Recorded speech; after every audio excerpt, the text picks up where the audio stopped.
What's up, Dan? My name is Joshua Snyder. I am a first-time viewer of your video blog, kind of into the whole YouTube thing. I wanted to say, first of all, great channel, some great topics on there. I'm submitting a response to you with regards to a question you posed during your second video that you were talking about the Don't Say Gay bill. So the question you asked was, is it a choice for you as a gay person to be there, or do we think it's a choice? Plain and simple, the answer is no. Obviously, this is my point of view. I think it's factual, but maybe people would say it's my opinion. I'm 31 years old. I grew up in a small area, 60 were the max of students that I graduated with. I think it was 54. Very close-minded and just kind of backwoods. I wanted to be straight.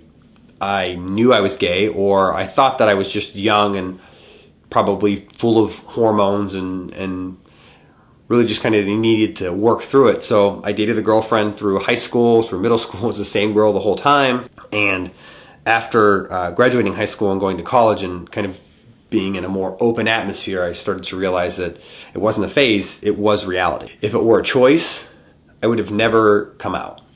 Even in college, I still felt afraid of the reaction of my family. My family is amazing and they are great people now, but initially their response was very hesitant.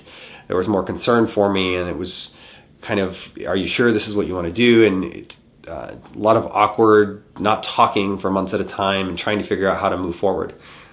Really, you're still kind of stuck in this world where it doesn't matter how long you're in a relationship. There aren't the normal steps in life that can be recognized by family and friends. There are no kids. Technically, there's no marriage unless you go through the whole ceremonial piece, but sometimes that's not even looked at because it not being accepted by the general public makes it even harder for your family to accept it. Well, if the public doesn't accept it, then I have a hard enough time accepting you being gay, so you being gay married, and it just becomes this whole odd dilemma. And the mile markers that are in life aren't necessarily there, so sometimes the respect isn't there. So you could be with somebody for 6 years, and the respect for privacy and realizing that you have your own life and you've developed a relationship and are starting to develop a family, whether it be just two individuals in love and living together, that's not as easily recognized by your family because to them you're still that single male who just doesn't get it and doesn't understand and may have somebody that they've been with for a long time, but it's not the same as, say, for instance, my brother who is married. So it's a mile marker. They realize he needs to go and do his own thing and buy a house and develop the family and get ready for the 2.5 kids and a dog. They just don't see that with a gay son. With work, I work for a large national bank, and everyone always talks about their family and their kids, or my partner's in Iraq, and I say, well, my other half is coming back from Iraq, and I've done a really good job in the political standpoint or PC standpoint from the bank to be non-gender specific. It works in the conversation easier, and it's kind of a sad way of hiding it. It's not hiding it because I have no qualms with discussing it, but I'm just non-gender specific. It makes things a lot easier. And if I decided or known that would be something I have to deal with or would feel like it has to be hidden from on a regular basis, I wouldn't have chosen it.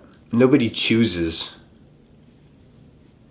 to be rejected by their families, by their religion, by their friends, by their work, right now by their country. It just is kind of a ludicrous idea that you would choose to do that. But I can say also that there's nothing I regret. I've gone down some tough paths. I've dealt with some huge resistance. And I can't regret being in love with somebody as amazing as my partner, my husband, Steve. And I can't feel bad about it.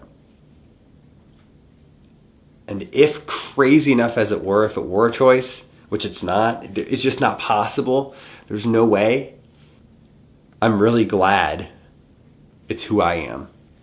Because that's the only thing that made me strong enough to get through all of this. If it weren't part of who I was, if I could not choose it, I would have easily stepped away and made the biggest mistake of my life.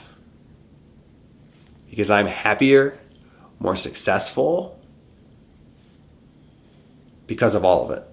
because of that resistance, because of the difficulty, the turmoil, and the challenges that I met. I've learned from all the bumps down the road how to be an amazing partner and try and do my best to show the person that I love I want to be with forever. And I can't regret any of it. And I can't look at it as a choice because this is who I am. So thanks for your videos. I definitely love your feedback and your input. It's a great show or a great channel to watch. Later.